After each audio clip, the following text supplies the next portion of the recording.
السلام علیکم ورحمۃ اللہ وبرکاتہ۔ الحمد للہ وحدہ والصلاة والسلام علی من لا نبی بعدہ، اما بعد۔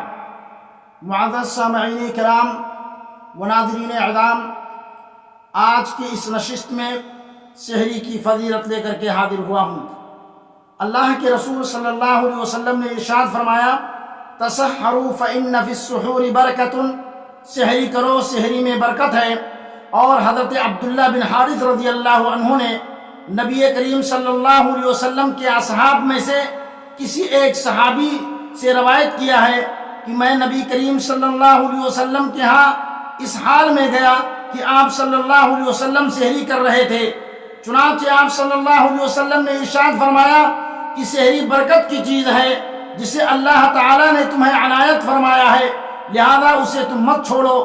سحری کی برکت ظاہر ہے کیونکہ اس میں سنت کی اتباع ہے، بنابراً اس لیے روزہ رکھنے میں اس سے قوت ملتی ہے، روزہ رکھنے میں سحری کرنے سے طاقت ملتی ہے۔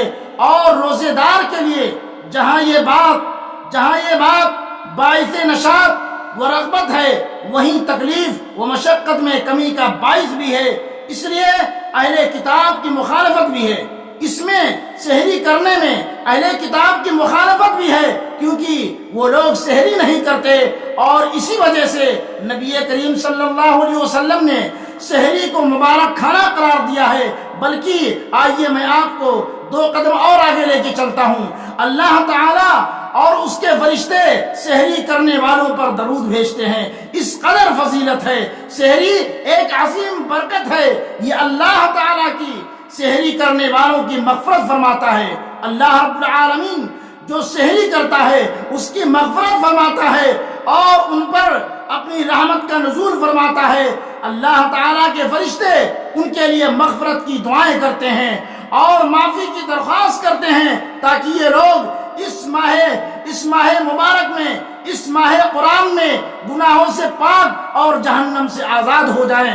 حضرت ابو سعید خدری رضی اللہ تعالی عنہ سے روایت ہے کہ نبی کریم صلی اللہ علیہ وسلم نے ارشاد فرمایا، سحری خیر و برکت کا کھانا ہے، اسے چھوڑنا خواہ پانی کے ایک گھونٹ ہی صحیح، کیونکہ اللہ اور اس کے فرشتے سحری کرنے والوں پر رحمت نازل فرماتے ہیں۔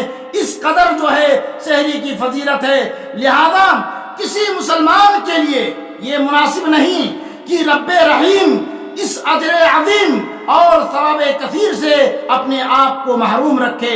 اور ایک مومن کی سحری کے لیے سب سے بہتر چیز جو ہے وہ کھجور ہے، جیسا کہ آپ صلی اللہ علیہ وسلم نے ارشاد فرمایا، ایک مومن کے لیے سب سے بہتر چیز کھجور ہے۔ اگر کھجور میسر نہ ہو تو فرمان نبوی کے مطابق ایک گھونٹ پانی ہی صحیح لیکن سحری کر لینا چاہیے۔ آپ صلی اللہ علیہ وسلم کا ارشاد گرامی ہے، سحری کرو اگرچہ پانی کے ایک گھونٹ سے ہی کیوں نہ ہو۔ میرے دوستو، سحری کرنے سے انسان مسلمان نشیط اور قوت چست رہتا ہے۔ سحری میں تاخیر، فجر سے کچھ دیر ہی پہلے سحری مؤخر کرنا مستحب عمل ہے، کیونکہ ایک مرتبہ نبی کریم صلی اللہ علیہ وسلم نے حضرت زید بن ثابت دونوں نے سحری کیا۔ سحری سے فارغ ہونے کے بعد آپ صلی اللہ علیہ وسلم نے نماز کے لیے مسجد تشریف لے گئے اور لوگوں کو نماز پڑھائی۔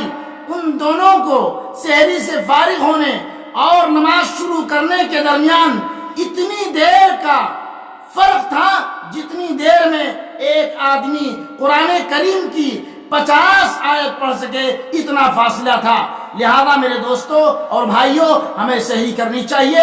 اللہ رب العالمین سے دعا ہے کہ بار الہ ہم تمام مسلمانوں کو سحری کرنے کی توفیق عطا فرمائے، آمین یا رب العالمین۔ وآخر دعوانا ان الحمد للہ رب العالمین، والسلام علیکم ورحمۃ اللہ وبرکاتہ۔